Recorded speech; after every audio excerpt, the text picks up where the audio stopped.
పాపక్షమాపణ నొందును. హల్లెలూయా. 16వ వచనం 5:16. మీ పాపములను ఒకరినొకడు 17. మీ పాపములను ఒకరినొకడు ఒప్పుకొనుడి, మీరు స్వస్థత పొందినట్లు ఒకని కొరకు ఒకడు ప్రార్థన చేయుడి. ఇక్కడ మరలా ప్రార్థన 3 సార్లు 4 సార్లు రాసిండు. ఇక్కడ ఎన్నిసార్లు రాసిండు?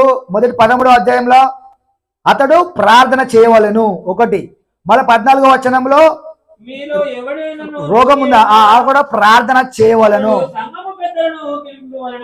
అతడు ప్రార్థన చేయవలను. 13వ అధ్యాయంలో ఉంది, 13వ అధ్యాయంలో ఉంది, 14వ అధ్యాయంలో ఉంది, 15వ వచనంలో ఉంది. విశ్వాస సహితమైన ప్రార్థన ఆ రోగిని స్వస్థపరచును. ఆ రోగిని స్వస్థపరచును. 14వ వచనం. అతడు పాపములు చేసిన వాడైతే పాపక్షమాపణ నొందును. 16వ వచనంలో ఉంది.